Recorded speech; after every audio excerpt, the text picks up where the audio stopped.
You want the truth, the whole truth, and nothing but the truth? You can't handle the truth!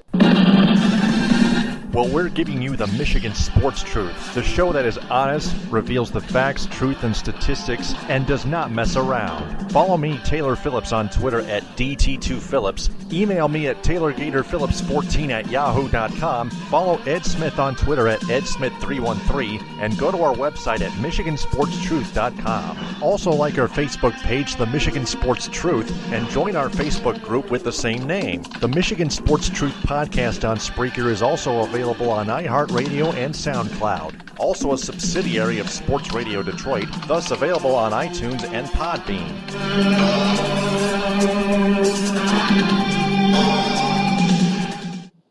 This podcast is particularly not for entertainment purposes, and the views expressed by the host of this podcast are opinion-based. However, they do not come without facts, research, statistics, and truth, whether other people like it or not, and no matter how harsh or complicated it may be. This is the Michigan Sports Truth, and nothing can ever stop it from being correct.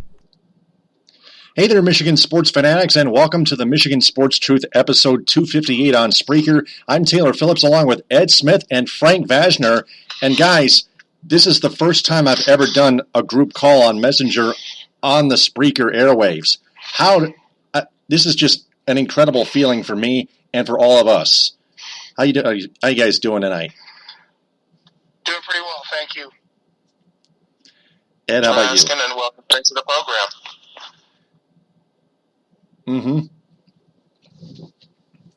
All right. Got a lot to discuss, including the Red Wings missing the playoffs, the Pistons hitting the skids, a little Michigan basketball note, the Lions, and a lot of Tigers, and then finally the 5-question segment at the end of the show. But first off,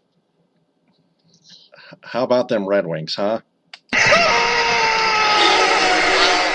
All I got to say is I saw this coming, and to anyone who laughed at me, called me an idiot for saying that they were going to miss the playoffs, all I have to say is karma's a bitch, ain't it? Yeah, it's a definite extreme case of who's laughing now. Everybody had to figure that the streak was going to end one day. Nothing lasts forever. I mean, I was asking everybody else, how old were they the last time it was playoffs? Taylor, you said you were 6 or 7. Frank, you were 2. Hell, I wasn't even born yet. So that's to give you some type of perspective of how long, in terms of age, years, how this streak sure transcended a lot of us. It should have commended on that, but it was a long time coming. My opinion, probably a couple years past its expiration date. When you think about how Ken Holland has not really properly set up this team, he has destructed his team, not constructed his team over quite a period number of years here. Now it's finally come back to bite him and the entire organization right in the ass. You're absolutely right about that, Ed. Oh, yeah. I've said this time and time again. That streak has been the undoing. Just keep it alive, kick the can down the road constantly, and then, excuse me, it all comes back to bite you in the ass when you bring in all these washed-up veterans who can't produce, and you hand out bad contracts to guys who don't produce. I mean, I'll even echo what Jeff Moss of the Detroit Sports Rag has said on a consistent basis. When Holland got the GM gig, he inherited one of the greatest ever drafts in professional sports in the '89 draft, the greatest European scout in Hakan Anderson, and also Brendan Shanahan, who got acquired via trade. He was like a Wheel of Fortune contestant. On the bonus round, the clue was candy companies got the RSTLNE, and the puzzle was Nestle. And Ed, Frank actually pointed out on his talk show after further review on WXUT 88.3 FM in Toledo, a college student-run station at the University of Toledo, and Frank actually said it all. And Ken Holland seemed to manage to not luck out once his Red Wings lost in the Cup Finals, Game 7 in 2009 to the Pittsburgh Penguins on their own home ice, which demoralized them.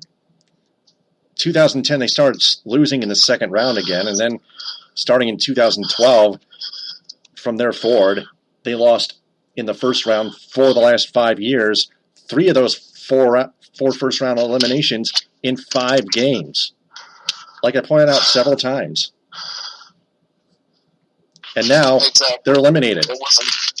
Exactly. And besides, as of late, you would rather just miss the playoffs entirely if the best you could muster up was getting to the first round, getting your ass handed to you, and then 4 or 5 games or less, you're going home.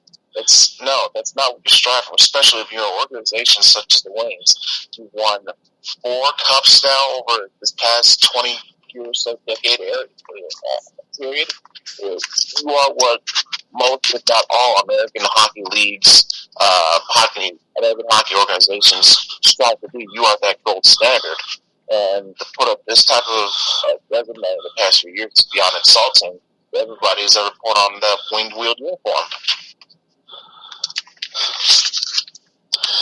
I mean, Ed, you're absolutely right again. I mean, it seems like Holland's trying to sell everyone, says, hey, if you're expecting cups, you're in the wrong league. Well, isn't that the goal of every NHL team except for Colorado and Arizona?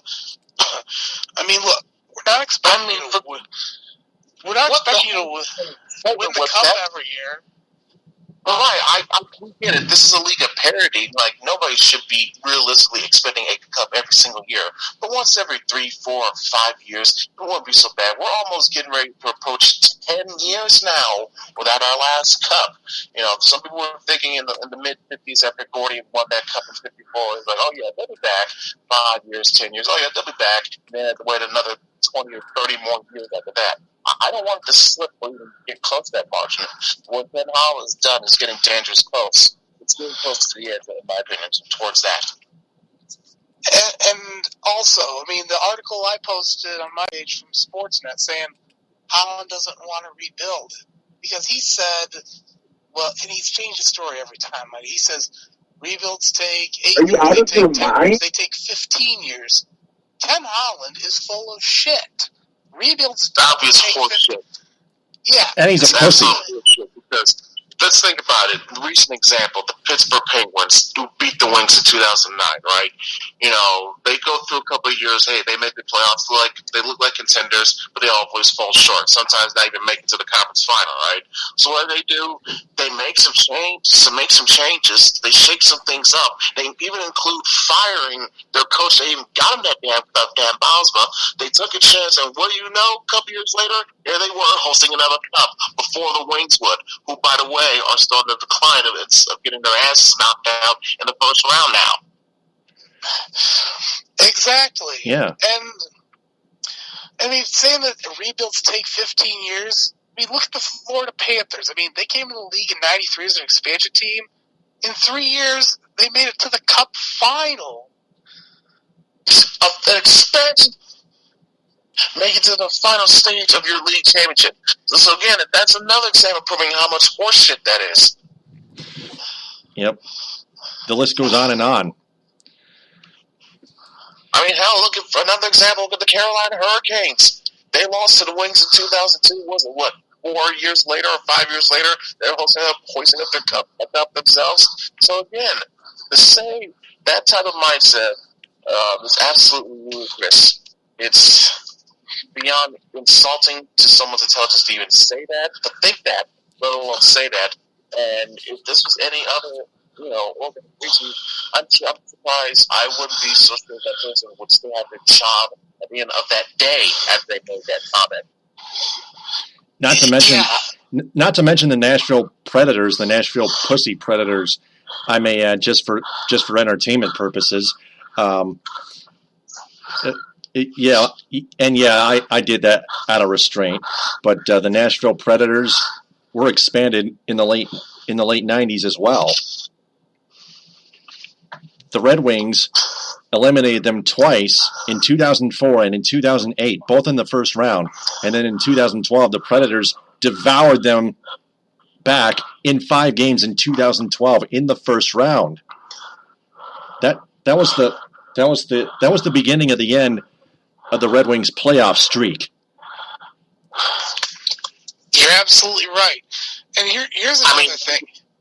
Sorry, Ed, go ahead. Great shot in 2013 when he got to the Conference 7 final, even took it all the way to Game 7 in double, triple overtime, I believe, against Chicago, who, of course, beat them and then beat the Wings in overtime, won the series, and eventually went on to win the Stanley Cup that year. But that was it.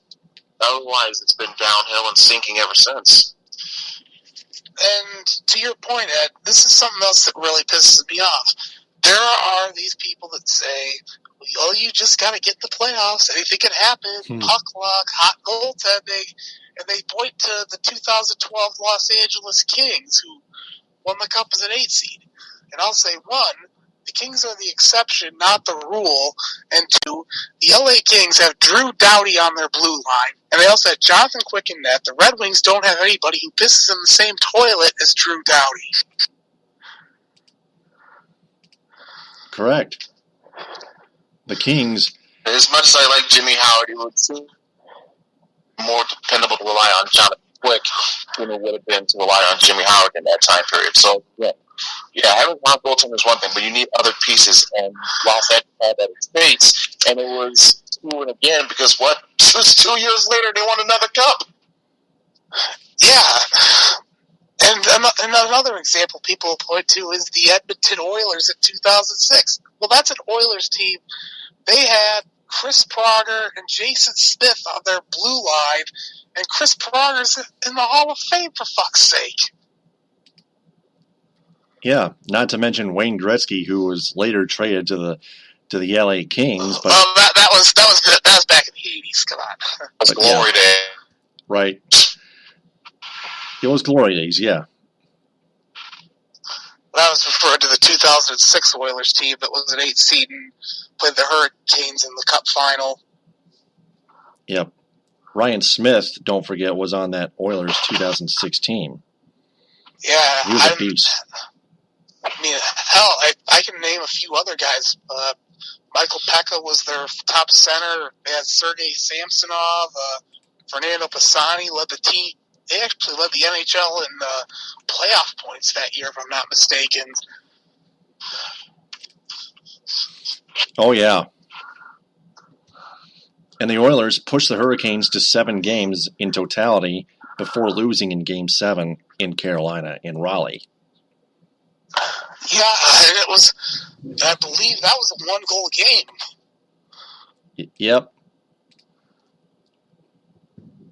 Well, Justin Williams scored the empty net. The Hurricanes ending up winning it 3-1. Actually, it was a 2-goal game. Yeah, that's right. Because I remember watching Game 7, and it was. I just remember it being real tight, close. Yeah, it was a 1-goal. It was a 1-goal game for most of the game, before Williams tapped it in for par. The way you described that, the way you just described it reminded me, everybody, if you want to bring it back full circle, it reminds me of 2002, when the Wings clinched the cup, ironically, against the Carolina Hurricanes. It was a close game, 1-goal game. I think it was 2-1 late in the third. Then Brandon Shanahan iced it from center ice. The crowd went fucking crazy. Winning that game. Won the cup in 5 games. That type of thing. Yeah, I remember that like it was yesterday because I was actually on vacation with my family in Texas at the time, and I had just gotten back to my hotel and flipped the game on, and I was going crazy when it happened. And yet another example of proving how fortunate Ken Holland was, because this was before they put the on the salary cap. With him, being able to not only afford a Steve Eisman, but also Nicholas Lidstrom, Brandon Shanahan, Luke Robitaille, Dominic Hasek, Brett Hall. Are you fucking kidding me? And I want to talk with that roster that year. Yeah, and the whole deal with Hasek is people you cannot say that Ken Holland pulled off the deal for Hasek. And again, No.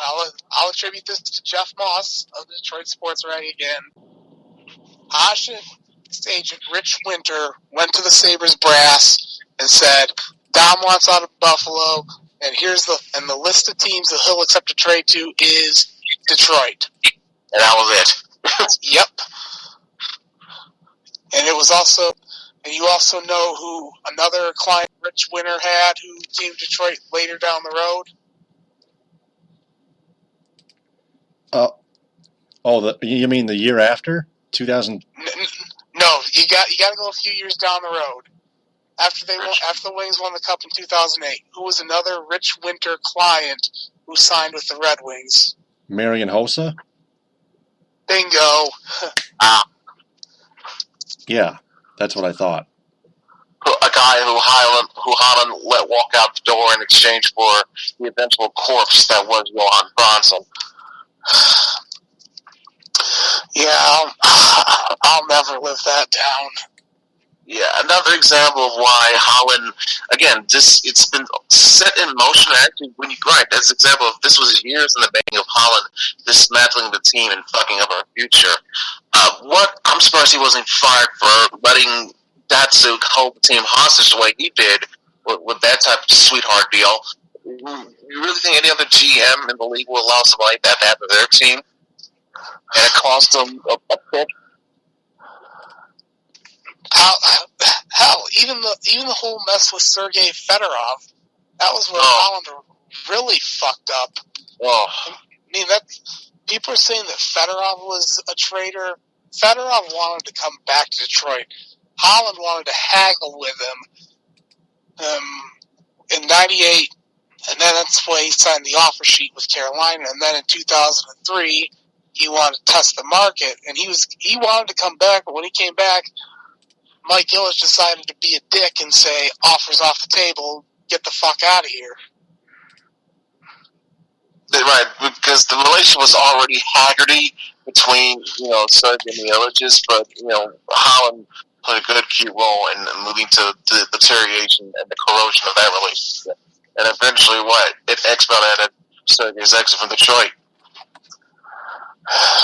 Yeah. And look, the sooner that the Red Wings are sold, maybe the sooner we'll see number 91 hanging from the rafters at Little Caesars Arena. That'll be a good case. Also a good case as to whether or not Ken Holland will be with his team. Because I highly doubt he will be removed in any capacity as long as the Edge family still owns the team. Chris might do that as a final respect wish towards the old dad. So, whereas if this is on a new ownership, they could probably give a shit less. They might offer Ken an emeritus position like president, or something like that, and let somebody else take over the that he would be getting the same perk that he would be under the Ilitches. So he's definitely getting away and living on more time, in my opinion. Well, my belief was he should have been fired in 2014 after he decided to bring back Dan Cleary because of some stupid-ass handshake agreement that they made after the 2013 when Cleary came back. They said, I'm going to take care of you, and technically handshake agreements are illegal under the CBA. All in the dysfunctional family, huh? It's just pathetic. Ken Holland, Dan Cleary, not to mention Johan Franzen. Holland still keeps him when Franzen has been injured for the rest of his NHL career, mind you guys. Look, I'll admit, I've been someone who's ragged on Franzen because I haven't really liked some of his on-ice behavior at times. But no way did I want to see his career end because of injuries. I mean, look, I understand I follow him on Instagram, and he's got 2 boys, and what I can tell, he's got to focus on being a father first. And the only thing is, he can't. If he retires, they're going to get hit with a recapture penalty, so they're going to have to just keep him on long-term injured reserve until his contract expires. There's no doubt about that. And in other words, they're stuck with Johan Franzen's money, and they were stuck with the money they've been given in the trade for Pavel Datsyuk to the Arizona Coyotes for Dennis Cholowski. Well, let me clear something up on that. They sent that to swap draft picks with Arizona, and they lost their chance at drafting Jake Chychrun. And Holland has the gall to say Chychrun wouldn't have helped for 9 years. Go to hell, you piece of shit. 9 years. Again, another fireable statement. Not offense, it's a fireable statement that you could have been made that could have resulted in you losing your job. Yeah. This is who said that it's not it's a man's league or something to that effect of where kids aren't the answer. Meanwhile, you're seeing young guys like Matha, Kaspar, and Yurko, proving you're wrong on an almost nightly basis. Larkin and Anthony Sue, among others. And you say kids aren't the answer. Look at the Edmonton Oilers. Connor McDavid in his second year, he's probably going to win the Art Ross Trophy, and he could possibly win the Hart Trophy. How about look at the Toronto Maple Leafs too, and look at how many rookies are in their lineup. The MVP have ever saw one. It ain't just Matthews either. Mitch Marner is another one. Oh yeah. I mean, I'm telling you guys right now, Matthews and Marner, those guys. That's the next Taves and Kane right there, or the next Crosby and Malkin. Oh yeah. The next generation is here, folks. That's what I've been rooting. I'm hoping that I see an Oilers Maple Leafs Stanley Cup final, just so I can see McDavid and Matthews go head to head. Okay, real quick. When Ed's talking, I want you to back away from the mic. But when you're talking, I want you to get closer to the mic because I can hardly hear either of you guys right now. Okay, sorry about that. It's okay. This is the first group call, so we're doing okay. We're on a roll. So let's continue here.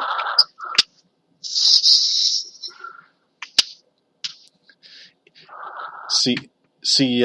Now it goes down to the point where Ken Holland again says he doesn't believe in teardowns and massive rebuilds, quote unquote. He continues to go down that same old road where he tries to sign more used-up veteran players to try to get back into the playoffs just for the hell of it. And he never even mentioned going for a deeper run for the Stanley Cup. Not even once in that video interview on Sportsnet. He says the younger players developing is a process as well, when it isn't necessarily for Andreas Athanasiou especially, and Anthony Matha, who broke his finger in a fight, is done for the season. But Athanasiou and Matha have been taking over this Red Wing team for the most part for most of the season. And Ken Holland and Jeff Blashill have kept kicking them to the curb early in the season, keeping Anthony Matha in the minors until he was called up in November on deer season. On the first day of deer season, November 15th. And Matha started rolling.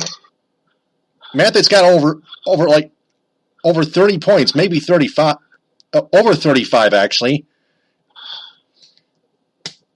Matha and Athanasiou keep racking up the points, while the others, except Zetterberg, who's now up to 900 career points, almost 60 points on the season, mind you.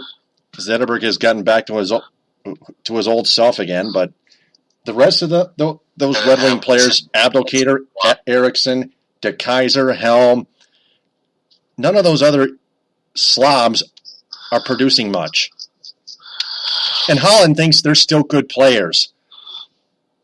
But he's like a grandfather who's had Alzheimer's disease for too long. Are you out of your mind?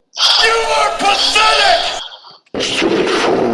Well, you also have to remember Holland pulled the same shit with Gus Nyquist as well, because he thought having Dan Cleary back was going to help the team, and it fucked Nyquist over and kept him in the minors until November. As soon as Nyquist got called up, he absolutely went bananas. And he ended up leading the team in goals scored that year with 28. And I still believe that if he would have played that entire season, he would have possibly top 40, and he may have even been in the conversation for Rocket Richard Trophy. He could have, yeah. Because if you think about, not to mention Tomas Tatar, who was kept in the minors during the 2013 playoffs, as Jeff Moss pointed out. You can follow Jeff Moss on Twitter at Jeff Moss DSR, the founder and editor-in-chief of the Detroit Sports Rag. He's the guy that the Michigan Sports Truth contributes to the most. Yeah, and we here appreciate all the work he does, getting us all this valuable information. I mean, a lot of the stuff I've said on my show earlier today and now is from a couple of his articles. So, Jeff, if you're listening, thanks for all your hard work. No problem. Absolutely. Yeah. Mm-hmm.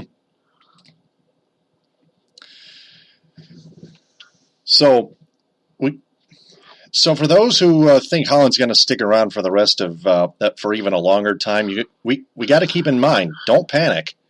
Holland has only 1 year left in his contract, and the Elitches will sell the Wings and the Tigers in due time. And then maybe, just maybe, even more possibly, Ken Holland and Jeff Blashill will get their sorry asses shoved pink slips up their asses on the way out the doors. Well, this is just my thought, but since this year was probably be in the organization's eyes an unmitigated disaster, I think that possibly Blashill gets made the fall guy just to appease the fan base, and he'll end up getting fired, even though I believe he deserves it. I think he'll get handed his pink slip on April 10th, along with several other NHL coaches.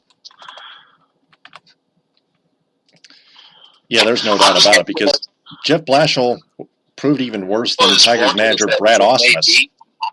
I mean, warranted as it may be, some may look at the technicality of, he only missed the playoffs 1 year, give him another chance. So I'm going by their method of logic and how they handle things. Myself personally, I probably wouldn't be thinking that. So I wouldn't be surprised if Blashill sticks around for another year. What Taylor mentioned with the Austin, reminds you of the Austin situation with Holland, whereas, it's got 1 year left anyway. If you want to throw in another comparison, throw in Jim Caldwell too. It's essentially an up year for all those. As the year progresses, if you think long term the team has a legitimate shot of achieving great success under that person, by all means. But for my money, especially in the case of all three, it would not be worth it long term. Short term, sure, but long term, I just wouldn't be satisfied with subpar coaching, general managing, etc., whatever. So that's just my 2 cents on that matter. Mm-hmm. So the Red Wings finally done. Now we got to look at the standings, the NHL league standings. The Red Wings still 6th worst in the NHL, looking at the 7th overall draft pick, with the Las Vegas Golden Knights coming into league next year. They're probably going for that 2nd overall draft pick, the way the Arizona Coyotes have caught up to the 2nd pile of the bottom of the barrel, on top of the Colorado Avalanche, who by far lead everybody for 1st worst in the NHL league standings with 45 points. They just beat the St. Louis Blues 2-1 in a shootout. Red Wings still at 74 points, 25th best in the NHL, 31, 34, and 12. followed by the Dallas Stars, 73 points, 31-35 and 11. The Vancouver Canucks, 69 points at 38 and 9. The New Jersey Devils, 68 points, 27, 36 and 14. And then the Arizona Coyotes at 65 points, 28 and 41 and 9. And the Colorado Avalanche, 21-53 and 3 with 45. So I think basically all the Wings can hope for, the ones that want them to tank, is that, I mean, Dallas can surpass them, Vancouver can surpass them. I mean, I don't think New Jersey's going to even try to. I just hope, because I think New Jersey plays the Red Wings in their finale at the Joe on April 9th, and I don't know if they'll be able to catch them there. It's an 8-point differential, and I don't think they'll want to catch them. Well, the New Jersey Devils lost in regulation to the New York Islanders recently 2-1, and the Vancouver Canucks just about now got shut out by the LA Kings at Rogers Arena 2-0 in Vancouver, British Columbia. The Arizona Coyotes doubled up the Washington Capitals in Glendale 6-3. The Coyotes are now within 3 points of the Devils. See, now it's all bunching up. Yeah, but there's no way the Coyotes can surpass the Red Wings, because the Coyotes only have 4 games remaining, right, and they're 9 points back of the Wings. The Wings have 5 games left too. And yeah, the Coyotes can only, the best the Coyotes can get is 8 points when their margin is 9 between them and the Wings. So that confirms your point, Frank. That's actually the truth right there. So the Wings cannot reach the top 3 overall pick. The best they can get is the top 4.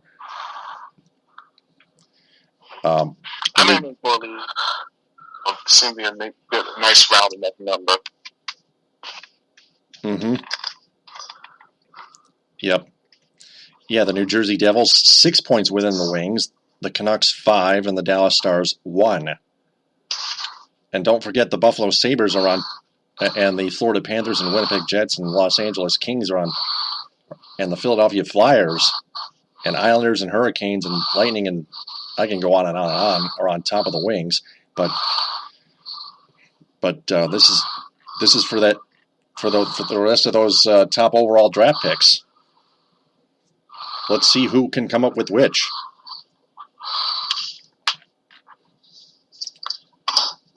Yep. All right. Well, that's enough Red Wings talk. We got to move on with this. 33 minutes and a half in the can. And now it's time to talk about the Pistons hitting the skids. Left sideline 3, and he answers. Damn it! Well, the Pistons, since they got demolished by the Orlando Magic Friday when Boban Marjanovic scored 15 points in 8 minutes, outscoring Andre Drummond and Aaron Baines combined, mind you, 15-14 combined, Drummond with 6 and Aaron Baines with 8. The Pistons lost to the New York Knicks 105-95, where Boban Marjanovic played for only 1 minute at Madison Square Garden. Frank, back away from the microphone a little bit. Thanks. And like I was saying, Boban Marjanovic played only 1 minute. That's all Stan Van Gundy gave him, and Boban Marjanovic didn't do squat. That's all on Stan Van Gundy, not Boban. Boban had nothing to do with it. Boban had nothing to do. He didn't do anything wrong. Stan Van Gundy continues to have more faith in Andre Drummond and Aaron Baines and not Boban Marjanovic when Boban Marjanovic is better and signed to a 3-year, $21 million contract. And then Stan Van Gundy doesn't even give Boban a single second when the Pistons lose another heartbreaker at the Palace, 97-96 to the Miami Heat, where the NBA leader admitted that the referees missed 2 foul calls on Hassan Whiteside's game-winning putback tip-in at the buzzer. And then the Brooklyn Nets come into town. The Pistons barely hang on to win, to beat the NBA's worst by far, 90-89, just by 1 fucking point. Then they go tonight. They go to Milwaukee at BMO Harris Bradley Center and lose in overtime, 108-105 to the Milwaukee Bucks after being tied up at 95. The Pistons could have suffered yet another buzzer-beating loss in regulation, if you think about that. But the last three games after the Knicks, Boban Marjanovic never even played a single second in 3 straight fucking games. Stan Van Gundy is like this. Is like another version of Jim Leland having too much faith in Brandon Inge and Ryan Rayburn and Jose Valverde and Fernando Rodney, and they don't produce much when the reserve players can prove better. Period. Stan Van Gundy continues to prove why he is still a total idiot, especially when it comes to making in-game decisions. You got to play Boban Marjanovic more, but now the Pistons are looking at 5 games left, and they're almost 10 games below 500. The Pistons may have just fallen to 11th place in the Eastern Conference standings. Yeah, it's embarrassing. Considering the Charlotte Hornets may have won earlier tonight. And there was an article from Aaron McMahon of MLive, the Pistons beat writer. Have the Pistons tuned out Stan Van Gundy? The point of this article is they've given up on him for some reason. Stan Van Gundy continues to have faith in all his players, but they don't have any faith left in Stan Van Gundy.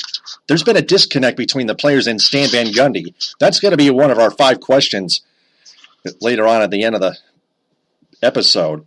But the Pistons have shown not much continuity remaining, while Stan Van Gundy has lost his fucking mind.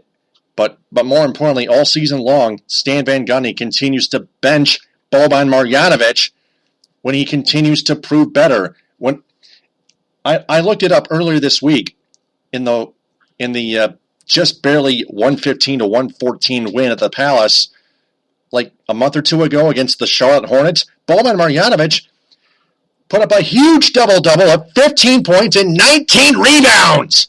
Boban Marjanovic is a star, man. He proved to be a better star than Andre Drummond and Aaron Baines, at least individually, in that contest. That's no joke. I looked it up on NBA.com.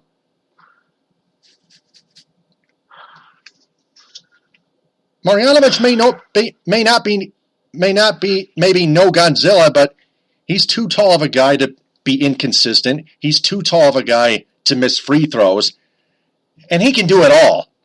Boban Marjanovic is almost a cyborg. He is my number 1 center on this Piston team. Yeah, the only knock on him you could say is that he may be not the fastest of foot on the floor. That's one thing, but still, when he has all these other tools that works for him, not to mention the fact that you're paying this amount of money, it is almost insulting to, why almost have him. It's almost like you're having him be a healthy scratch for a majority most nights. For no reason. You're not going to play him. I have to agree. The guy's shown that he can produce. It's not going to hurt to give him a chance. Just let him play. He's got better better offensive ability than Drummond. I mean, look, is his foot speed a bit of an issue? Yeah, but show me a guy who is 7'3", who can run the floor like Kemba Walker. I need to add in Aaron Baines' footing footing issues has been worse than Boban Marjanovic's, because Aaron Baines it just moves like a slob kind of human figure, except with red hair. Baines is so inconsistent. He can't rebound the ball. He can't score. Boban Marjanovic, again, continues to prove to do everything right, despite his foot issues. And that's a reason why Boban Marjanovic has might have earned anyway, the $7 million in his first year of his 3-year, $21 million contract. Go figure.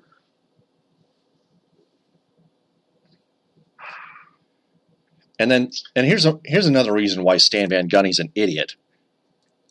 Now, we heard Reggie Jackson could miss the rest of the. Reggie Jackson is out for the rest of the season with a knee injury, and then KCP got arrested for DUI and then came back to play in Milwaukee. Stan Van Gundy, just moments after the arrest, even quote unquote, even the best players make mistakes. The best players, that part is wrong. Stan Van Gundy continues to show his ineptitude once again. Are you out of your mind? KCP is Klay Thompson?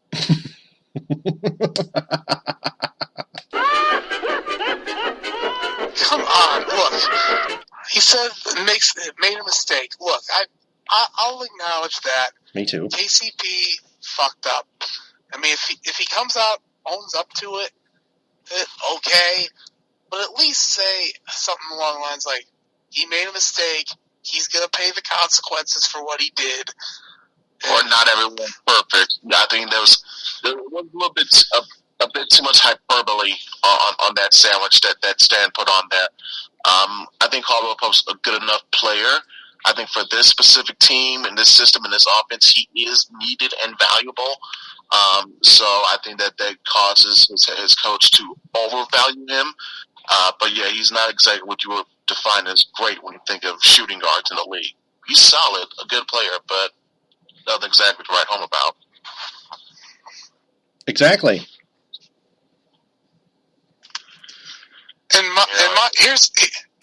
Here's my question: if he was out having a few, why not call a cab, call an Uber, call one of your teammates? Hell, call somebody in the front office to drive you home, man.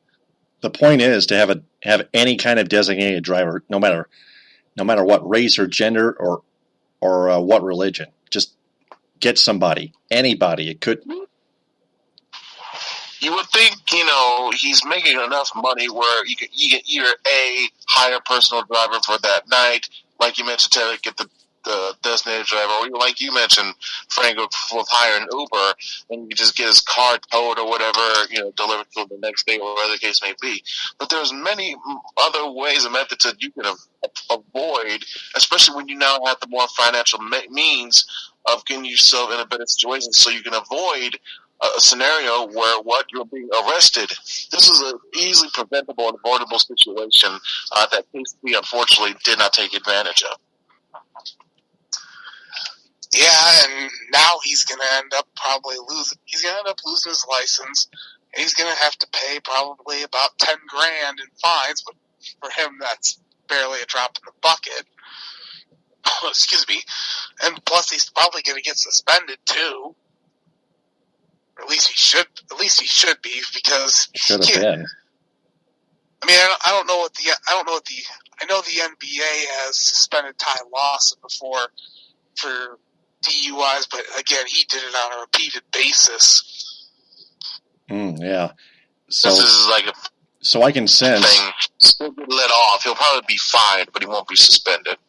because KCP did not repeat like Ty Lawson did. This is his first time offense. I mean, hell, when Riley Sheehan of the Red Wings was back in Grand Rapids, you guys remember when he got busted and he was underage, and they were saying that he could have gotten deported back to Canada because he wasn't a U.S. citizen. He ended up getting suspended for a game, and I think he also ended up getting some fines and probation, and that was pretty much it. And it was his second alcohol-related offense because he got busted when he was at Notre Dame. All right. Wow. And this reminds me of Riley Sheehan still scoring no goals this season. Cronwall has 2 goals. By the way, the Red Wings' upcoming schedule, I forgot to mention, they're home against the Toronto Maple Leafs tomorrow night at 7. That's now later today at 7 p.m. They're home against the Ottawa Senators Monday at 7. They're at the Ottawa Senators Tuesday at 7:30. It's a home-and-home set. Then they're home against the Montreal Canadiens next week, Saturday, April 8th at 7. Then their last game of the season, it's at the Joe, home against the New Jersey Devils a week from Sunday on the 9th at 5 p.m. Eastern Time. Pistons' upcoming schedule, home against the Toronto Raptors Wednesday at 7:30. The Pistons, after that overtime loss to the Milwaukee Bucks, have 4 days rest before welcoming in the Raptors at the Palace. Then they go to Houston, Texas, and Toronto Toyota Center and play the Houston Rockets Friday at 8. And then they go to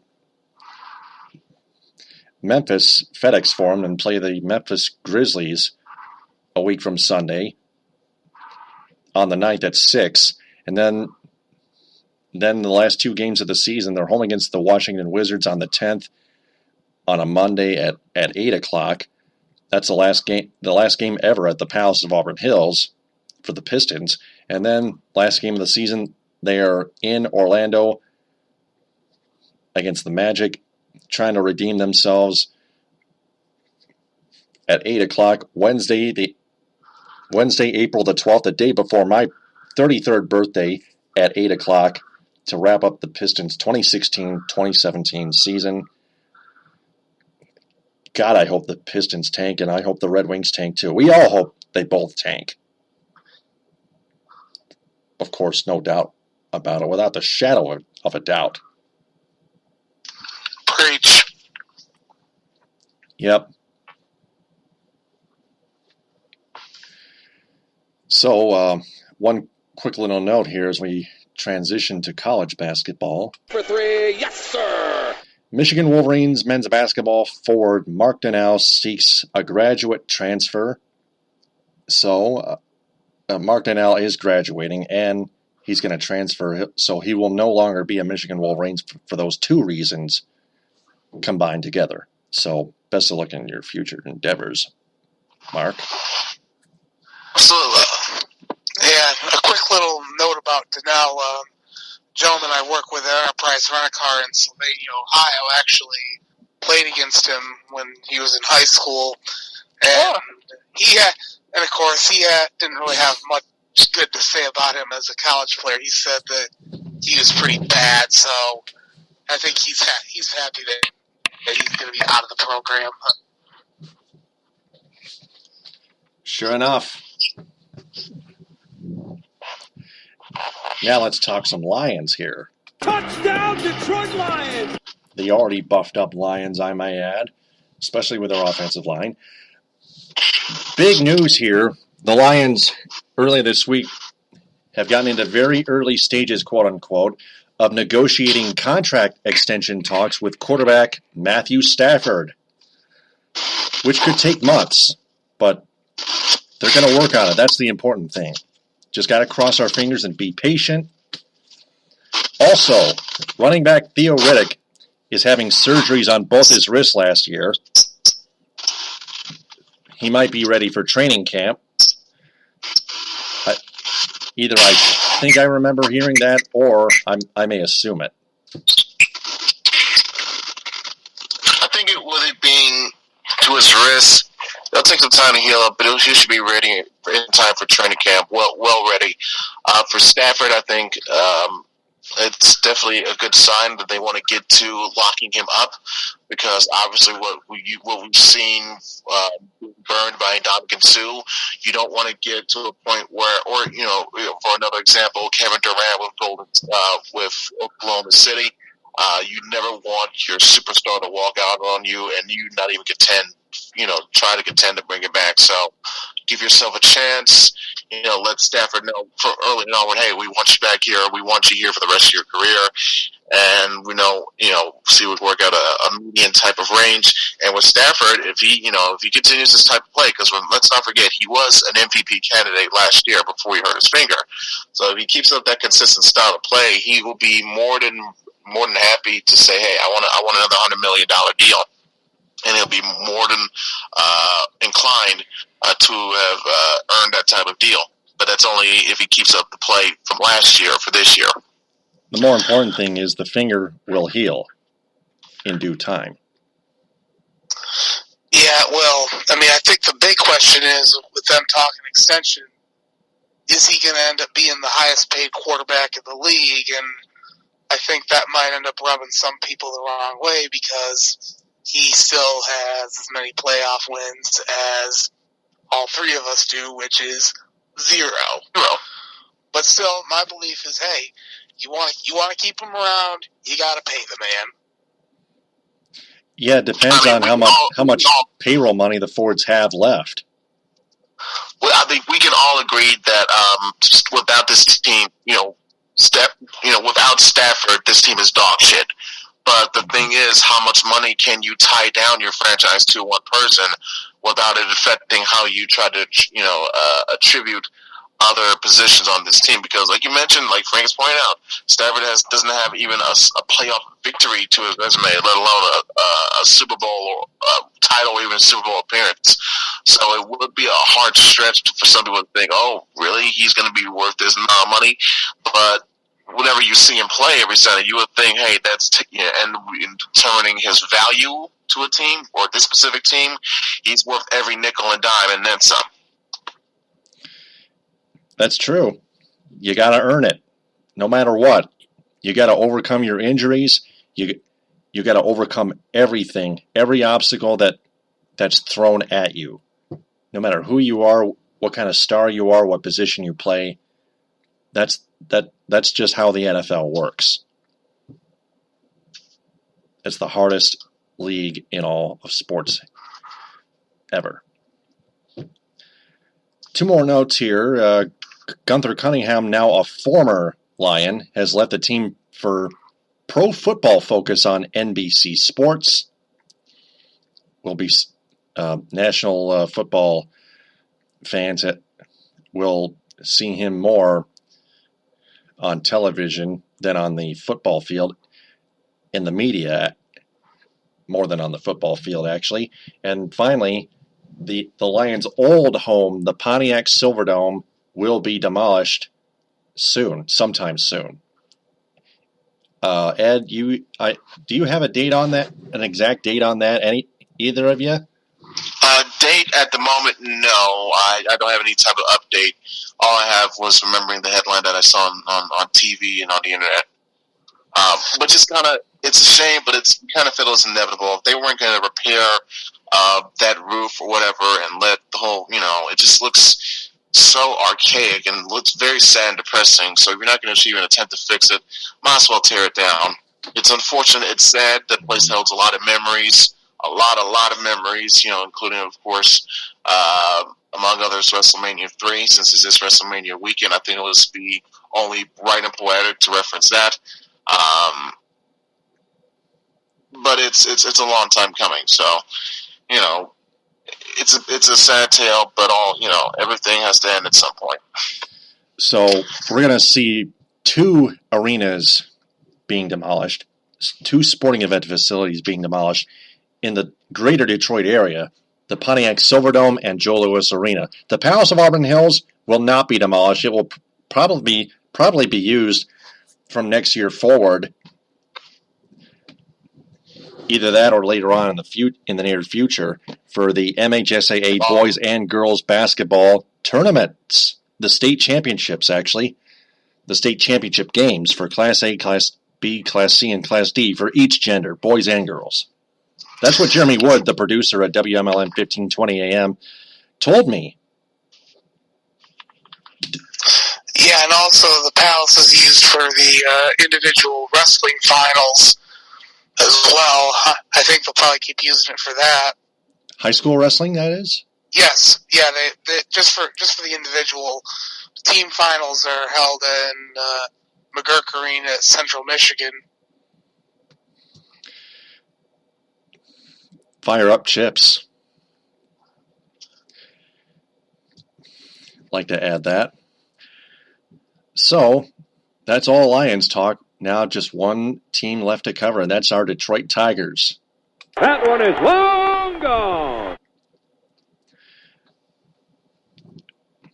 First things first, Michael Fulmer will start in the home opener against the Boston Red Sox sometime during the weekend, probably on Friday. Yeah, it's on Friday. That's going to be on the 7th. Justin Verlander will be the opening day starter at U.S. Cellular Field on April 3rd on a Monday. That's this upcoming Monday. For crying out loud, it's only 2 days left now until opening day. We're on the verge. I know. Damn is right. I think with the train wreck on hockey season, I think it's a great timing to say thank God for baseball. Yeah, baseball begins before hockey and basketball both end, to be exact. Tigers start on April 3rd. The Red Wings end their season, their last one ever at the Joe Louis Arena on April 9th. Pistons end their regular season in Orlando on the 12th. They play their last ever game at the Palace on April 10th. The 3rd, and then the 9th, and then the 10th, and then the 12th. Those are four dates to keep in mind. So again, Michael Fulmer, the home opener starter against the Bostonians, and Justin Verlander before that, the opening day starter in Chi-Town, the South Side, at U.S. Cellular Field against the White Sox on April 3rd. In just 2 days, folks. Now, Tigers have made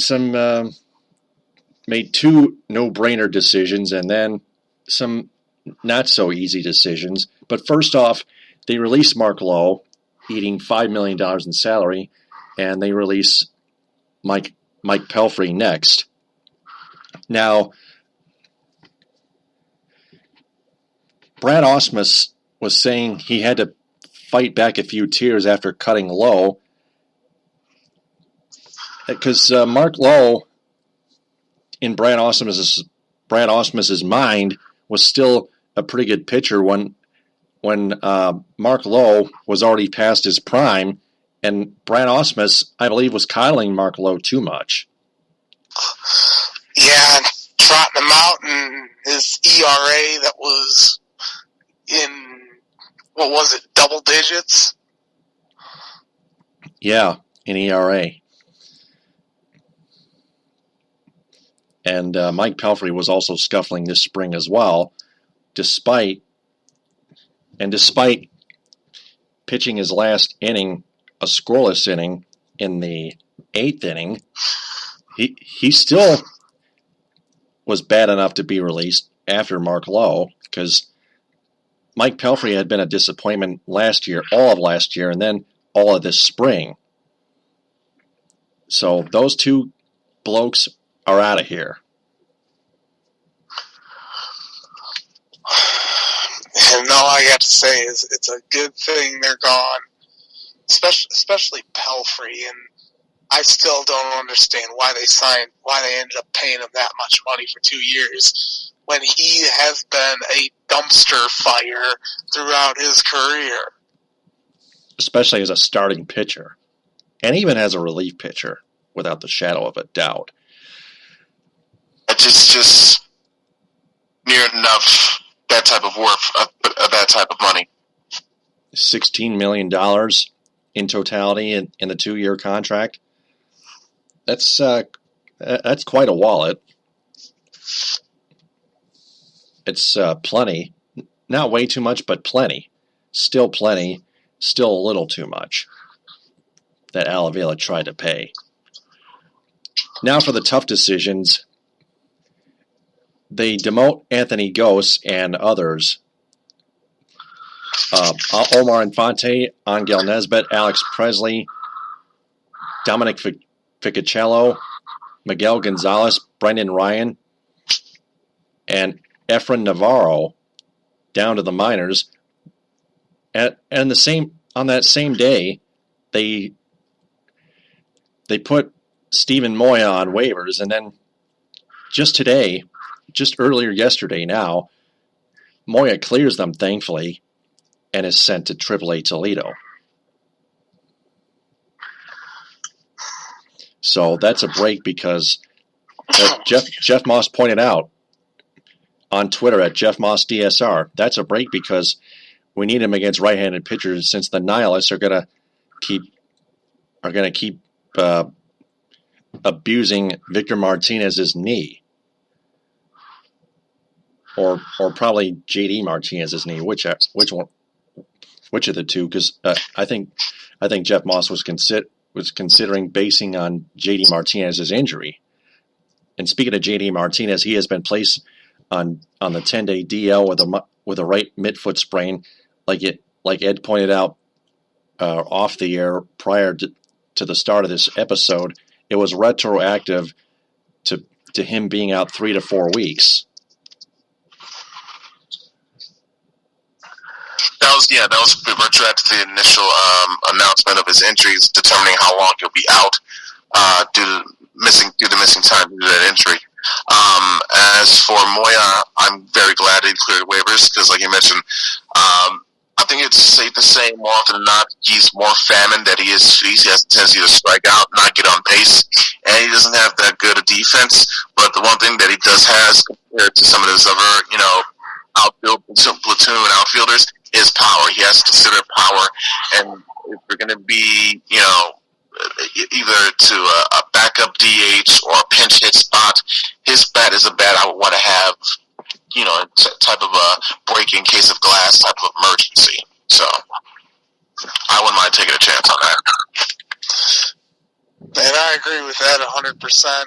It's good that Moya cleared waivers, so they still got him to use in case Victor Martinez gets hurt again and can't play, and they need to plug somebody into the DH spot. Yeah, and Moya caught a break because nobody. The truth is, nobody else, no other MLB team, none of the 29 MLB teams otherwise wanted Stephen Moya because they looked at his stats, his batting statistics, but his batting statistics against right-handed pitching is better than his left-handed than his stats against left-handed pitching. That's the point. And Brad Ausmus still hasn't gotten the memo yet. Their manager, their inept manager, their Mimbo imbecilic Dartmouth manager. Dartmouth dummy. I was about to say Dartmouth dummy. Yeah, Dartmouth dummy. Yep. That would be a better ring to it. Or my personal nickname for him, Jackass. That too. Yep. Same thing as Tyler Collins when he flipped off the fans last year. It kind of reminded us all of Joe Nathan not caring about the fans and then giving them the chin flip back in 2014. He was a jackass as well. A hillbilly. And Collins as well, when he flipped everybody off and yelled fuck off to the fans, they should have cut his ass immediately. Yeah, those are two morons. Those are two assholes the Tigers had on their team historically recently. Joe Nathan and then Tyler Collins. And Anthony Gose had a heated exchange with the Mud Hens coaching staff, and Gose left the dugout and took a shower in the clubhouse without even being given authorization by the manager or the coaching staff. So that makes 3 jackasses in the Tigers organization, all players. And the only one to be no longer with them anymore is Joe Nathan. Yep. You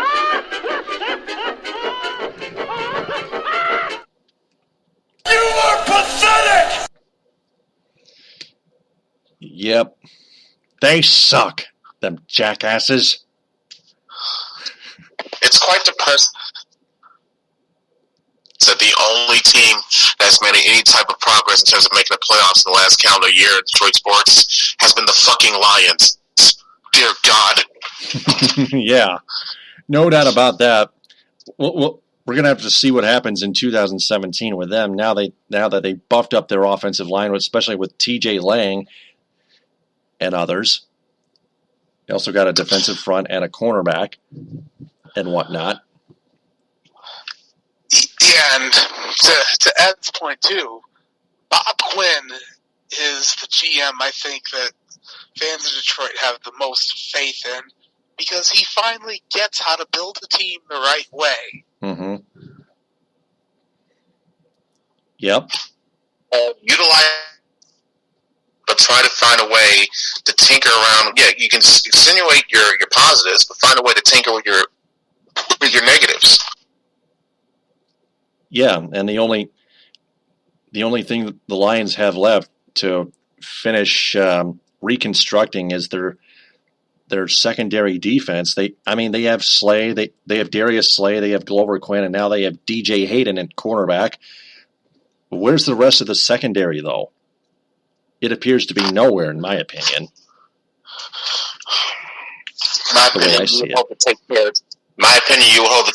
of that in draft. There's a lot of good depth and good talented dudes in the secondary that I wouldn't mind having a shot at in this year's draft class. Yeah.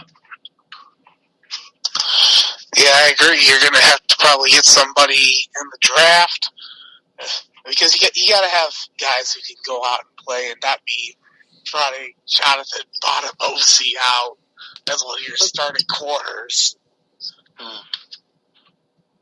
I mean, right? You need a reliable, dependable second body to pair with Slay. Not just on the opposite side, but also just in case as a backup valve, because the knock on DJ Hayden has been he's a good player, but he's not healthy enough. He always gets injured. He's injuries prone, doesn't stay on the field long enough. So if you're the Lions, know that in mind. I would not be against taking a cornerback with one of those first 2 picks, or taking someone in the secondary that can adapt at cornerback in addition to doing safety. Why? Call me crazy on this. If somehow, some way, they find themselves in the position, take him in the first round, I'd take Jabril Peppers. I would. This isn't the homer in me talking, even though I'm a Michigan fan. I'm looking at myself, hey, I need to fix up my defense. I know secondary is one of my weaknesses. I have a guy who I can put, I know he can work secondary, come up, work some nickel corner, even some outside linebacker, and hell, throw him out there on special packages, on power turns and shit. You know he can do that. But primarily, he wants to work defense. All right, fuck it. Let's put him in the defense. Let's see what happens. Yeah. Jabril Peppers is an incredible player. He proves your point, Ed.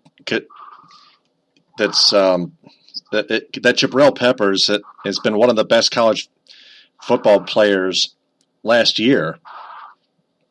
Proving wise. He may be a bit undersized. He may not be as likely to come up with, constant interceptions like a Troy Polamalu would at the safety spot.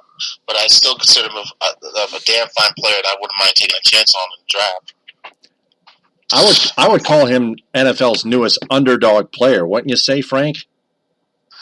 Well, kind of to that, my thing with Peppers is if you take him in the first round, you're gonna have to be patient with it. He's gonna need to take some time to be better adapted to play safety in the NFL. Learn to defend better and cornerback really actually, or corner, because he said he wants to work on improving his defense, and he's not going to become the next Ed Reed in one night. So I think there's been a lot of Michigan fans that expected that from him, and he hasn't lived up to that. I say let him work on his game. You got to be patient with him, and that's why I say if the Lions draft him, be patient. Let somebody like Slay take him under his wing, mentor him, say, hey, this is what you got to do here. We're going to help you, make you a better player, work on what you need to work on, and whatever you do the best, we're going to make sure you utilize it to the best of your ability. And also to your point, Frank, I think Peppers himself knows this, which is why I think there was one, I can't exactly remember who mentioned it, I don't know, might be on TV, on the internet, but Peppers, I believe, in preparation for this combine, he bulked up about 10 or 15 pounds. So even though it might have taken away a little bit from his speed, which he still ran, a 4.46 or 4.740, which is still pretty damn good. Now imagine him with that weight off him, that would be even faster. So he's still a damn fast player, and now he's got a little bit of size on him. You can help them weather the storm of those hits of either blockers or running backs trying to run through him, as they tend to do through the secondary and cornerbacks these days. So I think that was a smart move on Peppers' part to gain that weight. Yeah, and Peppers is really elite. That's part of the reason why, Ed, you're not exactly a homer, even though you pick your team's best player from Michigan, the University of Michigan, the Wolverines. It's fishy. I mean, it's fringe, because if I had my way, I'm not gonna lie. I would take Peppers first round. I'd take Jordan Lewis second round because I need a cornerback. I'd probably take Ryan Glasgow fourth or fifth round because I need a defensive tackle. I wouldn't be too outside of I'm taking Jake Butt. I think he's one of the best tight ends in the country. That's just my opinion. Yes, it's shrouded in a heavy tint of maize and blue-colored glasses, but there was a reason why these players were getting good marks, because they played their asses off and they came alive under Jim Harbaugh's system and got attention. Jake Butt, you could say he's a top 15, top 20 pick if he doesn't tear his ACL at the Orange Bowl. So tell me what I'm missing on, what I'm wrong on, if you ask me. I love it. And look, I'll say if Butt doesn't tear his ACL, I think some people might even say he's at the same table as O.J. Howard, and I'm hearing O.J. Howard might be a top 5 pick. Yeah, I think Jake Butt wants that potential. You have to wonder if there's some type of mental barrier that could be there of him not being as aggressive with his plays before, because it was his aggressive manner, you could say, that led to him suffering that type of injury, even though, in my opinion, it was just a freak occurrence. But, in my opinion, has that talent and potential to be a top tight end in this league, no question.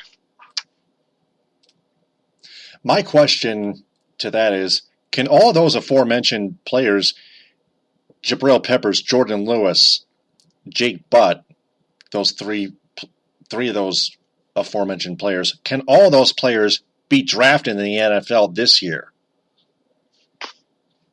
No question about it. So they put up, and the type of plays that they produced in moments. You mentioned, I mentioned Glasgow. There's other guys, Chris Wormley, Maurice Hurst, I believe he is one of those prospects as well.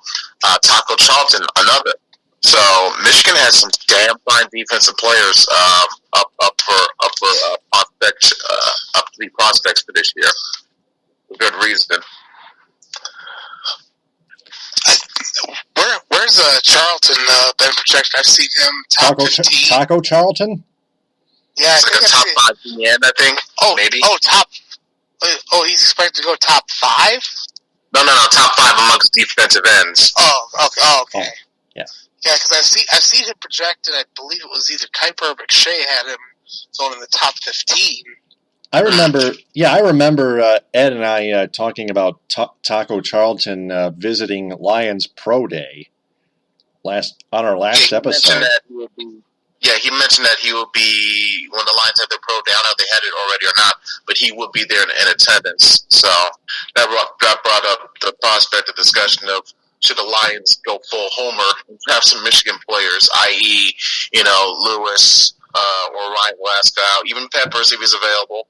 Another guy I wouldn't mind them going after if he's available, especially in the late rounds, Channing Stribling, cornerback, position of need. If you paid attention to what he did late in a conference play when Jordan Lewis was getting his attention, the accolades, and he made the the one-handed catch against Wisconsin, Stribling was getting targeted and picked on a lot, and he more than held his own. So that tells me that Channing Stribling has the tools and the capabilities to handle that type of pressure, on a National Football League stage. They're probably not right away, because if you, let's say, for instance, Seattle drafts him and starts him rookie year, it's a definite bit of a far cry from your college teammates to now, oh wow, they're not playing with Sherman, now they're going to be picking on me, that type of thing. Similar, but could be a different scenario, different experience and atmosphere. But if you're a young development team on the rise, you want to build around your own young core, Channing Stribling is a guy I wouldn't mind, taking a second gander at. Touchdown, Michigan! Yeah, without the shadow of a doubt, those Michigan players are great. Channing Stribling, Ryan Glasgow, Taco Charlton. The list can go on and on and on, but not all Wolverines can make it. They're still juniors and sophomores and freshmen. They still need more experience in the college level, of course. But let's get back to the Tigers here. 2 more notes. The Tigers have signed returning catcher Brian Holiday to a minor league contract. Holiday has had experience in the majors with the Tigers and then the Texas Rangers. And then Anthony Gose, of all people, an outfielder, pitching for the first time ever in his life. You might want to check that, because I believe he pitched when he played high school ball. Oh yeah, maybe the first time ever in the majors for Anthony Gose. Then. Yeah. Great cold case digging there, Frank. Got to hand it to you. But that's what I get. But I guess that's what inspired Anthony Gose to start pitching for the first time ever in the major leagues. And Anthony Gose impressed. That's what I heard from an article from Jason Beck of Tigers.com and MLB.com.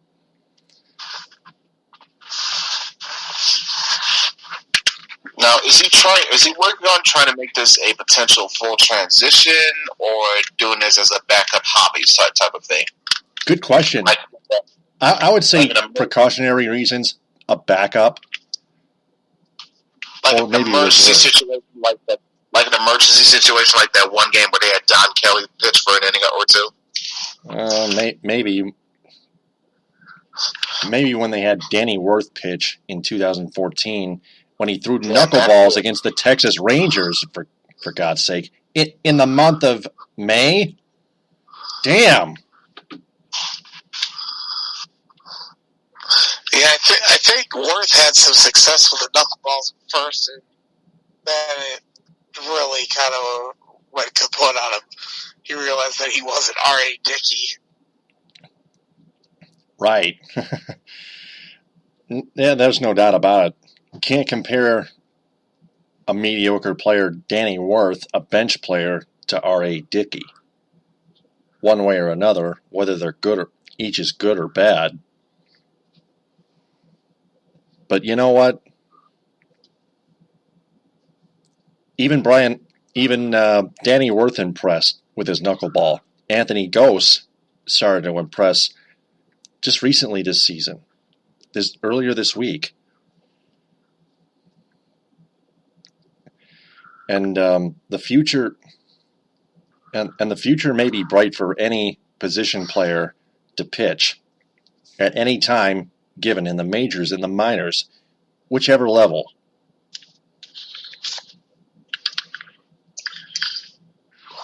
Well, we just hope that the success he's had so far pitching, that translates to the regular season when he's called upon. Mm-hmm. That could happen. Got to keep our eyes open. All right. That's all Tigers talk and Lions talk all together. So that's all the teams we've covered, and now it's time for our 5-question segment. Are you guys ready? Yep. Ready.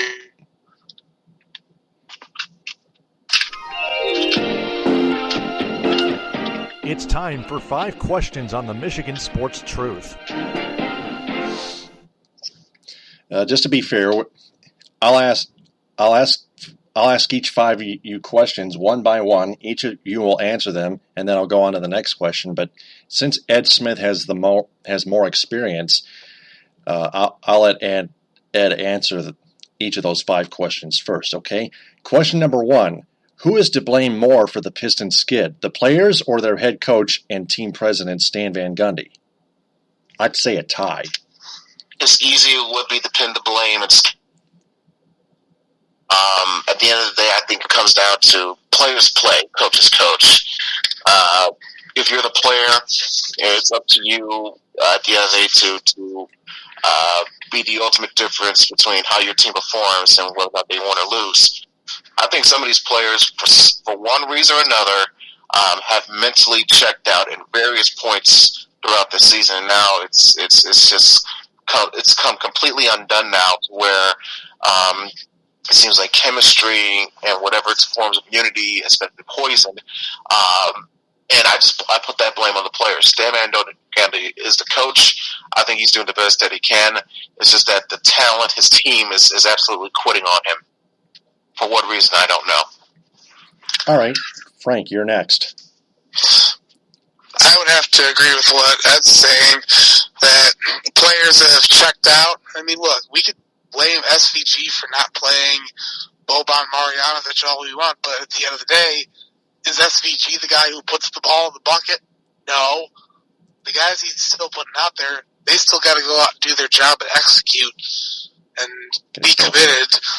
And if they don't do that, then you're not going to succeed. And I would say, yeah, it's on both of them equally. But come the off season, who's going to end up being the guy who pays the price more? Like I said, it's a tie between the players and Stan Van Gundy. They both have a disconnect between each other. The player, like you guys pointed out, the players are not executing, and Stan Van Gundy still being an idiot especially in terms of in-game decision making, and he's not quite. Plus, may I add, he's lost his inspiration in his players, and he's lost his mind. You gotta split somebody's got to split the blame, and that somebody is me. It's all breaking down into a heap of deconstruction or destruction. Either one of those two or both combined. Tom Gore, it's all up to Tom Gores to sort everything out, the owner. I don't think there's much that Jeff Bauer, the general manager, can do, but except he can do something, if not nothing. I mean, Stan Van Gundy is still the team president and the head coach. The team president rules over the general manager, which rules over the head coach, but Tom Gores is the owner, which rules over all those three. Tom Gores has to fix this, period. He has to fix everything. Not blaming Tom Gores for anything, but I'm gonna have to put a little bit of accountability of that Tom Gores has to be held with. So Tom Gores has to make some tough decisions after this regular season's all said and done. Next question. Question number 2. Could the Pistons miss the playoffs again because of it? I say yes, without the shadow of a doubt. Yeah, I mean, it's almost looking like a formality at this point. And also, why even bother trying to make the playoffs? Because the way not only Cleveland, but Boston as well, coming as of late, if you face one of those two teams in the first round, you're going to get murked. So it's almost the point, why risk it? Save yourself the embarrassment, miss the playoffs, try to reset for next year, make some changes, and move on from there. Frank, I think you'd say yes too, right? Yeah, I'd say it's better for them to just miss the playoffs. Look, we've said they've checked out of the season, and I don't see them getting everything together and making it in. And what good is it going to do? You're just going to end up being rickrolled by either Cleveland or Boston, and that's not going to help you in any way, shape, or form. I think it's better just miss the playoffs, and then whatever you got to do to fix the team in the off season, however much you got to blow it up, or whatever you got to do, just do something and then you come back next year with a clean slate. Almost kind of like the Red Wings, right? When they have to blow things up. Yeah, blow up from a situation of, but the Red Wings, they're a team, in my opinion, it's got to take longer to rebuild than it would be for the Pistons, in my opinion. Unless the Illegals sell the Red Wings, and then it all blows up in an instant. Mm-hmm. Yeah, got to keep an eye on that. The Illegals will sell the Red Wings and the Tigers due to tax issues and being tied to team revenue. Yeah, those two together, you got a huge financial hole if you're the Illich family, Chris and Kelly Illich on top of the entire Illich family heap. Especially, not to mention the death of their father, Mike Illich. Marion Illich is still left over, but you got to sell them, and you will. Period. Next question. Question number 3. If Ken Holland stays as general manager of the Red Wings, speak of the devil, can things get even worse for them? I'd say yes. It has the potential to, especially if you're having the same guy that's signing the same contracts, keeps signing the same players, and then inevitably deals with the same head coach. If Ken Holland is brought back next year, then yes, things have a high chance of being, if not the same, but definitely worse than where they were at this point now. Frank, how about you? I would say yes, they do if he's brought back, because he'll just keep doing what he's doing, expecting things to be better. That's the definition of insanity right there. Doing the same thing over and over again while expecting a different result. Holland's got to go. We see that he was basically had everything handed to him on a silver platter, and how he does not know how to manage in the cap era. And the fact that he won't even admit to a rebuild is the single reason why he should be fired.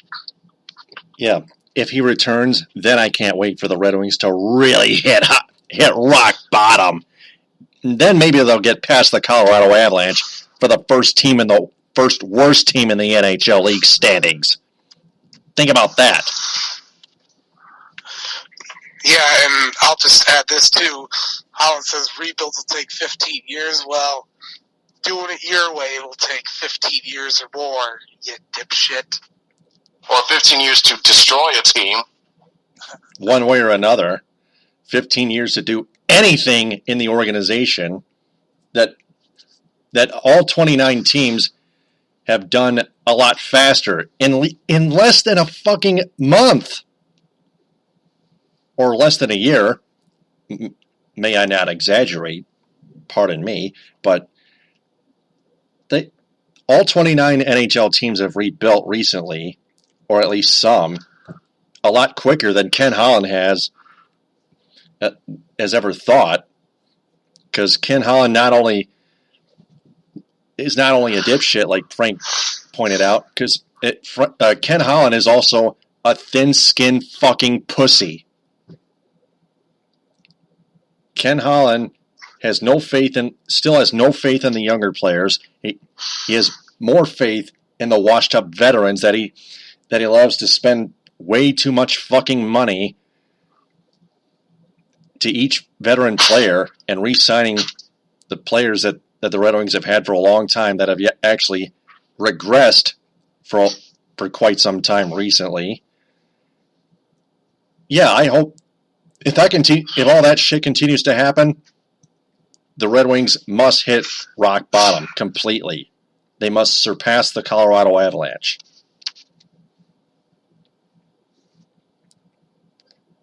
No questions asked, no excuses, period. Next question. Question number 4. Are the Lions finally going to sign Matthew Stafford to a contract extension? I say it's going to take time. I think that we'll Right. get a deal done. It could take months. That's what That's what sources have said. I would be surprised if they lock up a deal before the season starts. You'd be surprised if they let him go? Obviously. Yeah, they're not going to let him go. Yeah, you want to kill my interest in this team forever. That's the way to do it. He's like the one I got left. After Calvin left, after Sue left, after Fair left, he's all I got left. That's the spirit. There you go. Frank, how about you? I think they will end up signing him to an extension. I mean, I don't know if it'll be before this season starts. I mean, you kind of hope it is. That way, this doesn't drag on forever and ever, like it did with the whole with Dominic and Sue. Excuse me, but yeah, I just say, get it done. Get it where it's fair for everybody. And that way you have them locked up and everybody could go rest easy and focus on winning football games. Absolutely. Next question. And finally, question number 5.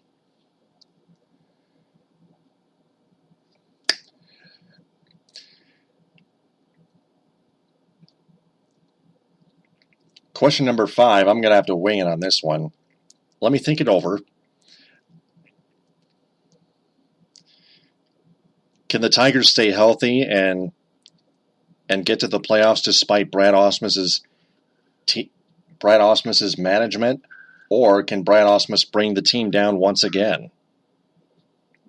Consider that a season preview question. Yeah, I think that'd be the right question to end this on with the season getting ready to start. I think this team, just based on the talent and the payroll alone, has what it takes to snatch up one of those 2 wild card spots. I think the consensus is Cleveland is going to run away with the division, or at least win it by a comfortable margin. And the question is, who's going to be that second best team in that AL Central? Most likely, it will be the Tigers, though I wouldn't rule out the Kansas City Royals. But if it's one of those 2 teams, they can look upon trying to get one of those 2 wild card spots as a safe haven to get in.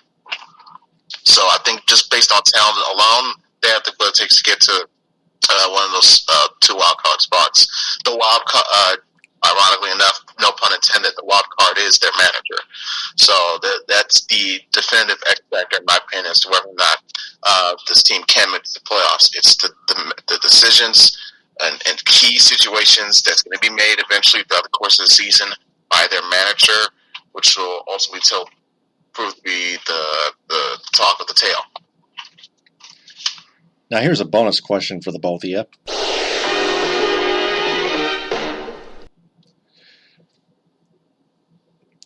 How will the Tigers finish in 2017 in the Central Division? They finish second. I think they win 83 or 84 games, and it's just enough to squeak by and get one of those wild card spots. They'll at least get to the wild card play-in game. All right.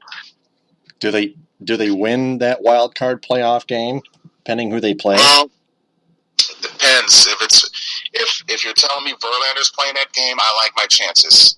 Anybody else, it's sketchy. But if Verlander's playing that game, I'll take my chances with that. All right. Well, I think maybe the bullpen would still be an issue because Alavila, just like Dave Dombrowski, never addresses that issue, and I think the bullpen is going to ruin Verlander's night and maybe ruin the Tigers' chances of even winning a playoff game for their manager Brad Ausmus. Not if he goes to full 9. Remember 2012 ALDS Game 5, winner take all. 2014. 2014, not 2012. The Tigers reached the World Series in 2012. Yeah, the ALDS 2012. Yeah, the ALDS 2012 Game 5. Oh yeah, Justin Verlander. Yeah, Verlander Game 5. Look it up. It was Verlander against I remember Sonny it well. Gray. I don't need to look it up. 6-0, complete game shutout. Yeah, it was tight, but Verlander got that ball. It wasn't tight. It was 6-0. I know it was close throughout. It was getting close. The Tigers eventually broke it open, but it was quite early, quite hesitant those first early innings. Come on, Taylor. I remember. Yeah, I know. Burry hit the home run. It broke it open, but it was quite tense those first few innings. Nobody was scoring anything. And then Verlander, once he got that lead, took firm control of it and rode it out until the game was over. Completed that 9-inning shutout. Yeah, I remember Verlander pitching in Game 5 of the 2013 ALDS in the same building against those Oakland Athletics. Tigers ended up winning that 3-0, but Verlander pitched 8 innings, and Joaquin Benoit closed it out, but just barely, allowing 2 runners on, only to get the final batter, I think Jed Lowry, to fly out to right fielder Torrey Hunter, of all people. You're not talking about Game 5, are you? Game 5 of the 2013 ALDS. That's different from the 2012 Game 5 of the ALDS. Yeah, because I remember that 2013 ALDS. There you go. I think they ended up. That was much tighter than that was tighter, 2 times tighter than the 2012 Game 5. That was 6-0, and then it was 3-0 the year after.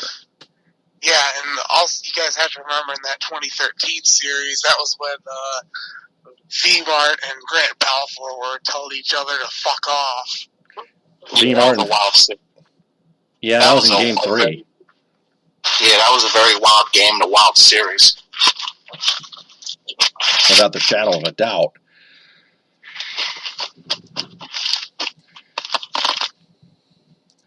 All right. Well, that's going to wrap up our 5-question segment. And for all listeners and fans out there, if you want to answer those questions, just replay the episode and answer them in the comment bank below this episode. That wraps up episode 258 of Spreaker's Feed of the Michigan Sports Truth. Ed and Frank, that was an amazing group call. Frank, we want to thank you for joining us on Spreaker for the first time ever. Ed, thanks again for your amazing work. And hopefully we'll on episode 259 next week, we'll let Buck join in with all of us, and we'll have a full roundtable. Sounds good. Problem.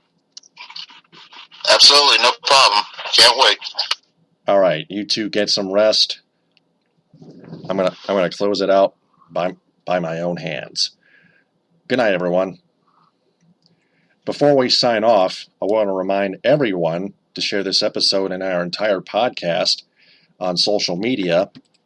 Have their friends share that as well, and follow me on Spreaker as Taylor Phillips, online at Spreaker.com, because I want to tell them that the Michigan Sports Truth podcast here on Spreaker and on TalkShoe and Blog Talk Radio is in search of local advertising sponsors. If anyone has a business that's interested in sponsoring this program, you can follow Sports Radio Detroit on Twitter at SportsRadioDet, SportsRadioDET, and send them a direct message or email them at sportsradiodetroit.com in the contact section.